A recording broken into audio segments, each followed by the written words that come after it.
Hello दोस्तों। आज हम सीखेंगे रिटायरमेंट ऑफ पार्टनर। फिर से आपका हमारे इस चैनल में, जिसका नाम है बेसिक अकाउंटिंग कॉन्सेप्ट। तो इसके पहले हमने सीखा था एडमिशन ऑफ पार्टनर। तो मैं राज आपके लिए आज लेके आया हूँ retirement of partner. Retirement of partner क्यों लेके आया हूँ? क्योंकि अभी कुछ महीने बाद ही एचएस का एग्ज़ाम आने वाला है। वो सीबीएसई का हो, आईएससी का हो या कोई भी स्टेट का हो। तो इसमें बच्चे लोगों को 11-12 के बच्चे लोगों को बहुत सारा प्रॉब्लम होता है पार्टनरशिप में। तो पार्टनरशिप कॉन्सेप्ट को क्लियर करने के लिए ही मैं आज रिटायरमेंट ऑफ पार्टनर लेके आया हूँ। ठीक है, तो चलते हैं, देखते हैं रिटायरमेंट ऑफ पार्टनर में क्या क्या एडजस्टमेंट है और क्या क्या एंट्रीज वगैरह करना पड़ता है जब कोई पार्टनर रिटायर करता है किसी भी पार्टनरशिप फर्म से। तो पहला है रिटायरमेंट ऑफ पार्टनर में एडजस्टमेंट रिक्वायर्ड। एडजस्टमेंट क्या क्या रिक्वायर्ड जरूरी होता है जब कोई भी पार्टनर रिटायर करता है। पहला एडजस्टमेंट है पहला एक एडजस्टमेंट है calculation of the new gaining ratio. जैसे हम लोग एडमिशन ऑफ पार्टनर में जानते हैं कि वहाँ पर सेक्रीफाइसिंग रेशियो निकालना पड़ता है। क्योंकि जब भी कोई पार्टनर नया ज्वाइन करता है तो ओल्ड पार्टनर अपना गेनिंग रेशियो सेक्रीफाइस करता है, अपना रेशियो सेक्रीफाइस करता है। लेकिन जब भी कोई पार्टनर ओल्ड पार्टनर रिटायर करता है, तब जो भी पार्टनर एग्जिस्ट होता है, कंटिन्यू होता है, उसमें उसको गेन होता है। जो भी प्रॉफिट होता है वो गेन करता है। ठीक है, तो इसीलिए गेनिंग गेनिंग रेशियो निकालना जरूरी होता है। सेकंड है treatment of goodwill. Treatment of goodwill हमारा एडमिशन में भी था और ट्रीटमेंट ऑफ गुडविल हमारा इसमें भी है। उसमें क्या, एडमिशन में क्या था कि ट्रीटमेंट ऑफ गुडविल की जब कोई पार्टनर एडमिट होता है तो अपना शेयर ऑफ गुडविल लेके आता है, उसको डिवाइड कर देता है ओल्ड ओल्ड जो भी पार्टनर है उनको। लेकिन यहाँ पर क्या होगा कि गुडविल अब एडजस्टमेंट करना पड़ेगा। जो भी एग्जिस्टिंग गुडविल है उसको या तो राइट ऑफ करना पड़ेगा या फुल्ली रेज करना पड़ेगा। ये रिटायरमेंट का नियम है। तो ये हम लोग धीरे धीरे आगे पढ़ेंगे कि कैसे क्या ट्रीटमेंट ऑफ गुडविल होता है। Third one is revaluation of adjustment of revaluation of assets and liabilities. जैसे एडमिशन में भी रिवैल्यूएशन में एसेट्स एंड लाइबिलिटीज का एडजस्टमेंट था, यहाँ भी एसेट्स एंड लाइबिलिटीज का एडजस्टमेंट है। यहाँ भी कोई भी कुछ एसेट्स घटता है, कुछ एसेट बढ़ता है, या कुछ एसेट्स बढ़ता है, कुछ लाइबिलिटीज घटता है। तो इन सब का एडजस्टमेंट क्या करते हैं हम लोग, revaluation of assets and liabilities में निकालते हैं। फोर्थ है treatment of accumulated reserve and profit.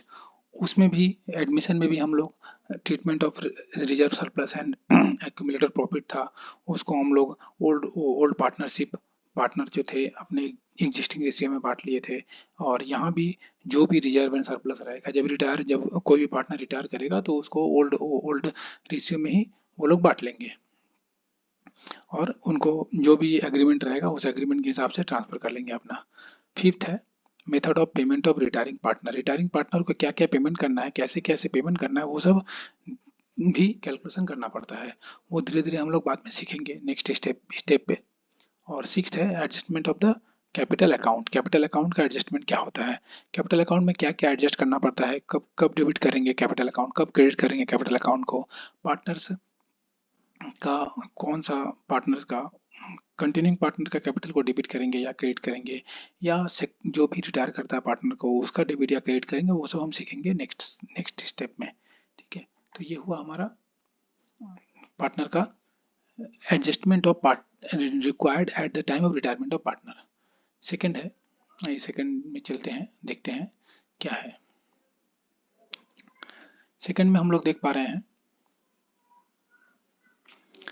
Treatment. पहला था क्या क्या जरूरी स्टेप है वो लिया जाता है, एंड सेकंड है उसका उस जरूरी स्टेप का ट्रीटमेंट क्या होता है। अकाउंटिंग टर्म, अकाउंटिंग एंट्रीज क्या होता है। Treatment means accounting entries. Treatment means हम लोग बोल सकते हैं अकाउंटिंग एंट्रीज।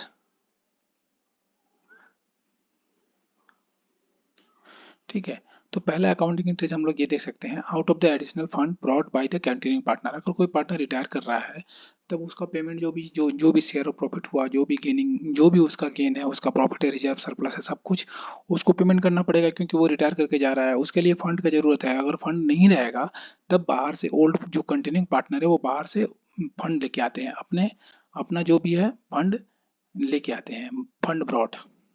ब्रॉड बोल सकते हैं। अगर फंड लेके आएंगे तो कैपिटल अपना ब्रॉड करते हैं। जब कैपिटल ब्रॉड करते हैं तो एंट्री होता है, क्या हम लोग 11 क्लास में ही पढ़े थे, cash account debit to capital या bank account debit to capital. तो सेम एंट्री यहाँ करेंगे हम लोग, bank account debit to continuing partner capital account. ठीक है, ये पहला एंट्री हो गया।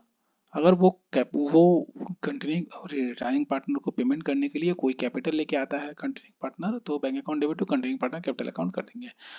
और सेकेंड एंट्री क्या करेंगे, फिर रिटायरिंग पार्टनर को जब वो पेमेंट करेगा तो रिटायरिंग पार्टनर को जो कैपिटल में जो भी बैलेंस पड़ा हुआ है उसको पेमेंट करना है, तो retiring partner capital account debit to bank. Simple entry है। ठीक है, सेकंड एंट्री क्या है, सेकंड है अगर payment made out of the external borrowing, अगर इनके पास कैपिटल लाने का उतना पैसा नहीं है, कैपिटल नहीं है, तो वो लोग क्या करते हैं, एग्जिस्टिंग पार्टनर बोरो करते हैं। बोरो करके जो भी रिटायर पार्टनर हो रहा है उसको पेमेंट करेंगे। तो बोरो जब करेंगे तब लोन लेंगे, जब लोन लेंगे, लोन तो लायबिलिटी होता है, तो लोन बढ़ता है, बढ़ने से क्रेडिट करते हैं। और debit retiring partner capital account debit करेंगे तो बैंक लोन कर देंगे या लोन कर देंगे। जस्ट ये एंट्री है, बस यहाँ पर बैंक की जगह बैंक लोन हो गया। ओके, थर्ड वन देखते हैं। Third entry out of the form fund.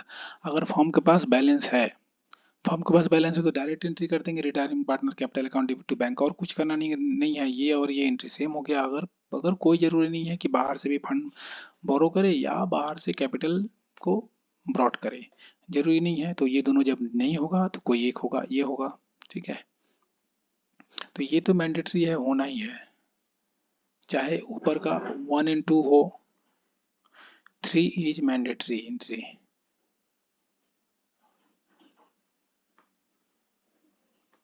ये होना ही है, ये होगा ही। फोर्थ देख लेते हैं।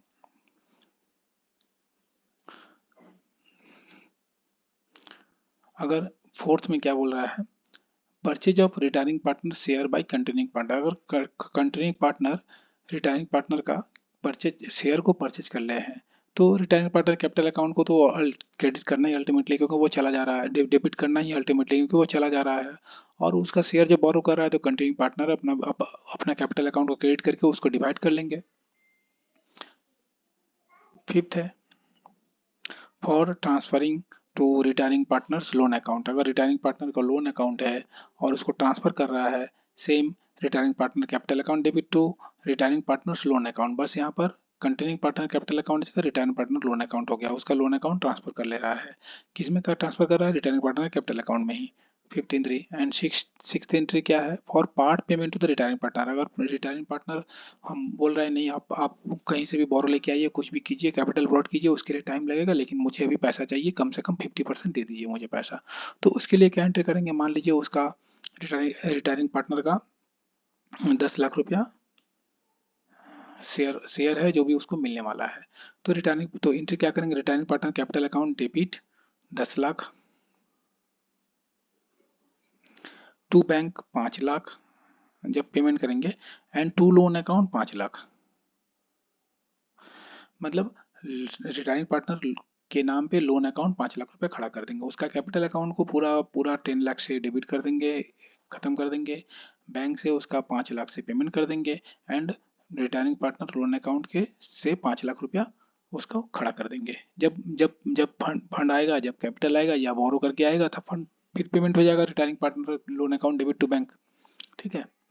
Third, treatment of goodwill. मैंने पहले भी कहा था कि ट्रीटमेंट ऑफ गुडविल हम लोग बाद में पढ़ेंगे, तो ट्रीटमेंट ऑफ गुडविल देखते हैं। अकाउंटिंग ट्रीटमेंट ऑफ गुडविल, जब कोई रिटायर करता है पार्टनर तो ट्रीटमेंट ऑफ गुडविल का आता है। पहला क्या होता है, रेजिंग ऑफ गुडविल। अगर गुडविल नहीं है बुक्स में, रेज करना है, रेज करके उसको फुल वैल्यू पे रेज करना है। तो goodwill account debit full value जो भी होगा, 10 लाख 15 लाख 20 लाख जो भी होगा, goodwill account debit to all partners capital account. All partner capital account में अपना डिवाइड कर लेंगे, वो भी ओल्ड प्रॉफिट शेयरिंग रेशियो में, old profit sharing ratio before, ये हो गया बिफोर रिटायरमेंट।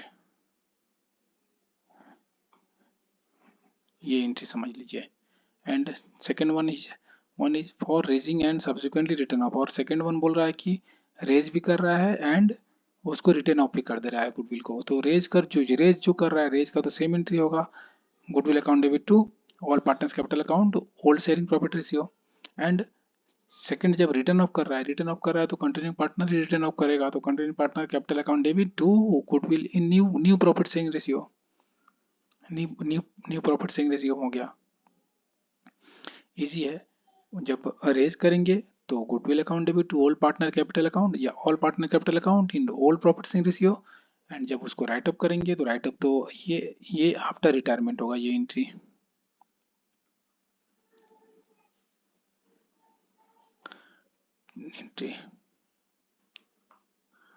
इसको बोल सकते हैं, ठीक है। तो continuing partners capital account debit to goodwill account in new profit sharing ratio. And third one is for capital adjustment made through partners capital account. अगर कैपिटल एडजस्टमेंट जो भी होगा पार्टनर्स कैपिटल अकाउंट के माध्यम से ही कैपिटल को adjust कर दे रहा है, तब continuing partners capital account debit करके retiring partner capital account create कर देंगे। मान लो कि बैंक में उतना फंड नहीं है लेकिन कैपिटल कोई भी पार्टनर्स कैपिटल में बैलेंस है, वो क्या कर रहा है कि अपना बुक्स को एडजस्ट करने के लिए, बिजनेस का कैपिटल को कम करने के लिए, लिक्विड कैश कम ना हो, इसीलिए जो भी रिजर्व फंड है, रिजर्व कैपिटल है जो पार्टनर्स के पास, वो पार्टनर्स कैपिटल अकाउंट अपना कंटिन्यूइंग पार्टनर को डेबिट कर देंगे और रिटायरिंग पार्टनर का जो भी बैलेंस है उसको क्रेडिट, उसको ट्रांसफर कर देंगे रिटायरिंग पार्टनर कैपिटल अकाउंट को, गेनिंग रेशियो में जो भी वो गेन कर रहे हैं, ठीक है। तो ये रहा हमारा रिटायरमेंट का जो भी ट्रीटमेंट हुआ। पहले हम लोग क्या देख लेते हैं एक बार। रिटायरमेंट पार्टनर का एडजस्टमेंट रिक्वायर्ड, क्या क्या एडजस्टमेंट रिक्वायर्ड होता है रिटायरिंग, जब कोई पार्टनर रिटायर करता है। सेकंड है accounting treatment of the amount payable. दूसरा है अमाउंट पेबल निकालते हैं हम लोग, कैसे रिटायरमेंट जो भी रिटायर कर रहा है उसका कितना अमाउंट बनता है वो निकालेंगे। एंड तीसरा गुडविल, उसका गुडविल का वैल्यू क्या होगा, कैसे होगा, कैपिटल से एडजस्ट होगा कि रेज करके होगा, फिर राइट ऑफ करके होगा, ये हम लोग सीखे। तो ये रहा हमारा रिटायरमेंट ऑफ पार्टनर का full adjustment entry required in the books of accounts when a partner retire from a business और पार्टनरशिप फर्म। ओके, धन्यवाद। और भी नए नए टॉपिक्स और सीखने के लिए प्लीज़ हमारे चैनल को सब्सक्राइब कीजिए और शेयर कीजिए। Thank you.